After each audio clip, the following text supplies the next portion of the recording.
জামাতে ইসলামের আমির কাতারে ইরান যখন যুক্তরাষ্ট্রের বিমান ঘাঁটিতে হামলা করল, সেই ঘটনায় নিন্দা জানিয়েছে। যুক্তরাষ্ট্রের বিমান ঘাঁটিতে হামলাকে তিনি উল্লেখ করেছেন যে ভাইয়ের রক্তে অন্য ভাই গোসল করুক, এটা আমরা চাই না। আমার প্রশ্ন হলো, যুক্তরাষ্ট্রের বিমান ঘাঁটি এখানে যে হামলা করেছে, এটা কিভাবে ভাইয়ের রক্তে অন্য ভাই গোসল? এটা হলো আমার সহজ প্রশ্ন। আমি আসলে কোনো বিকৃত তথ্য উপস্থাপন করতে চাইনি, তাই স্ক্রিনশটটি এখানে দিয়ে দিয়েছি। তাহলে কি মধ্যপ্রাচ্যে সর্বত্র যুদ্ধের দাবানল জ্বলে উঠছে? এতে কার লাভ কার ক্ষতি? মুসলিম বিশ্বের নেতৃবৃন্দকে জটিল এই সময়ে সঠিক কৌশল অবলম্বন না করলে হয়তো মূল্য পরিশোধ হবে অনেক বিশাল। সবাইকে দায়িত্বশীল ভূমিকা পালন করতে হবে, এর কোনো বিকল্প নাই। ভাইয়ের রক্তে অন্য ভাই গোসল করুক, এটা আমরা চাই না। আমার প্রশ্ন হলো যে আমেরিকাকে জামাতের আমির তিনি কি ভাই হিসেবে উপস্থাপন করেছেন? ওনাকে এই জায়গাটা ক্লিয়ার করতে হবে। এক নম্বর বিষয়, দেখেন, ইরানকে আমরা দুই পয়সা দিয়ে সহযোগিতা করতে পারি নাই, ঠিক আছে? অস্ত্র দিয়ে সহযোগিতা করতে পারি নাই, তার জন্য যুদ্ধ করে সহযোগিতা করতে পারি নাই। আরে ভাই, অন্তত মতামত দিয়ে জনমত তৈরি করে এভাবে তো সহযোগিতা করতে পারি। মধ্যপ্রাচ্যের রাজারা, তারা আমেরিকার পুতুল রাজা, এটা আমরা জানি। সে জায়গা থেকে তারা ইরান যুক্তরাষ্ট্রের বিমান ঘাঁটিতে যে হামলা করেছে এই বিষয়ে নিন্দা জানিয়েছে। তো তারা যুক্তরাষ্ট্রের পুতুল, এটা বুঝলাম। ডক্টর শফিকুর রহমান সাহেব, আপনি এই নিন্দা কেন জানালেন? আমার প্রশ্ন, আমি একটা তথ্য আমার কাছে আছে যেটা আমরা গণমাধ্যম থেকে পড়েছি। ইরান যুক্তরাষ্ট্রের বিমান ঘাঁটিতে হামলার আগে কাতার গভর্নমেন্টকে অবগত করেছে যে আপনারা আপনাদের লোকগুলোকে সরিয়ে নেন। ইরান যদি মুসলিম ভাইয়ের রক্ত নিতে চাইতো তাহলে কাতার গভর্নমেন্টকে আগে থেকে সতর্ক করতো না, ঠিক আছে? আজকে একটা কথা বলি, আমেরিকা মধ্যপ্রাচ্য জুড়ে সৌদি আরব, কাতার, কুয়েত, ওমান সহ বিভিন্ন দেশে তাদের বিমান ঘাঁটি স্থাপন করেছে, তাদের সামরিক ঘাঁটি স্থাপন করেছে। আচ্ছা, এই দেশগুলো আমেরিকার দাসত্ব এভাবে মেনে নিল? ওদের দেশের ভিতরে আরেকটা দেশের সামরিক ঘাঁটি, এটাকে আমেরিকা শক্তি হিসেবে এই ঘাঁটিগুলো স্থাপন করেছিল। কিন্তু এই ঘাঁটিগুলোই যে আমেরিকার অ্যাকিলিস হিল মানে দুর্বল পয়েন্ট, এইটা কিন্তু দেখা গেছে। অর্থাৎ শুধুমাত্র এই বিমান ঘাঁটিতে হামলা করার পরেই কিন্তু যুক্তরাষ্ট্র, ট্রাম্প যুদ্ধবিরতির ঘোষণা দিয়েছে। তাহলে এই ছাড়া ইরানের কাছে আর কী অপশন ছিল আমি জানতে চাই। ইরান কি 1000 কিলোমিটার দূরে আমেরিকাতে গিয়ে হামলা করে আসবে? বা সেই এত দূর থেকে হামলা করা সম্ভব?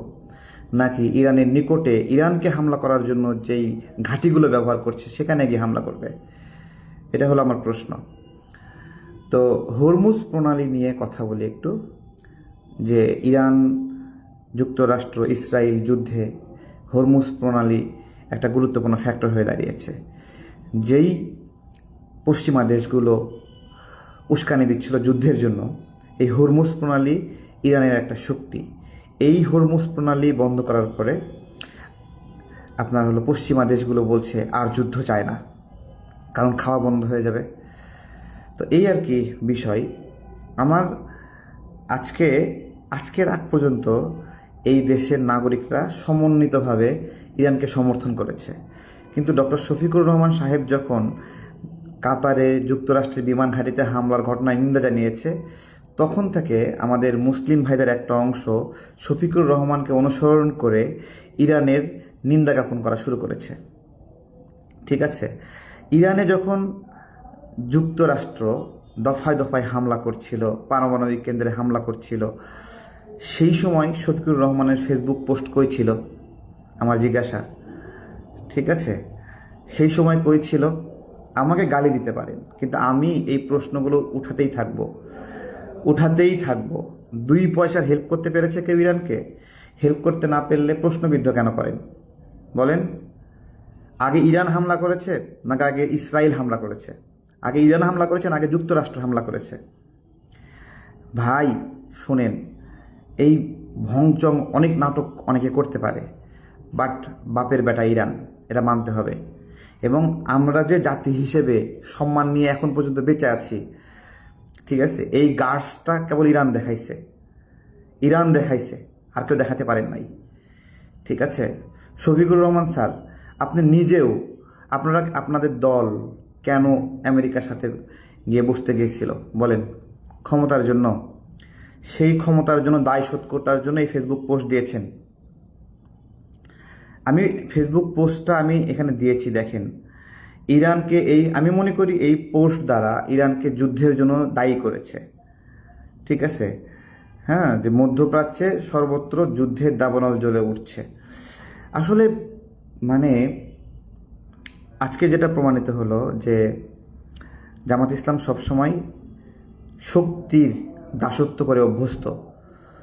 আজকে আমেরিকা শক্তিশালী, ইরান একটু দুর্বল জায়গায় আছে, প্রেডিকশন ঠিক মতো করতে পারে নাই। তাদের প্রেডিকশন ক্ষমতা হলো খুবই দুর্বল। যখন যে শক্তিশালী তখন তার আনুগত্য করে, তারা যে প্রেডিকশন করে অমুক শক্তিশালী হবে তার আনুগত্য করে। সেই জায়গা থেকে আজকে আমেরিকার দালালি করে ডক্টর শফিকুর রহমান সাহেব এই ফেসবুক পোস্টটা করেছেন। 1971 সালেও তারা মনে করেছিল পাকিস্তান বিজয়ী হবে, এই জন্য তারা পাকিস্তানের পক্ষ নিয়েছিল, কিন্তু তাদের প্রেডিকশন ভুল ছিল। 47 সালেও তাদের প্রেডিকশন ভুল ছিল, তারা মনে করেছিল যে ভারত ভাগ হওয়ার প্রয়োজন নাই, ওই প্রেডিকশনও ফল করেছে।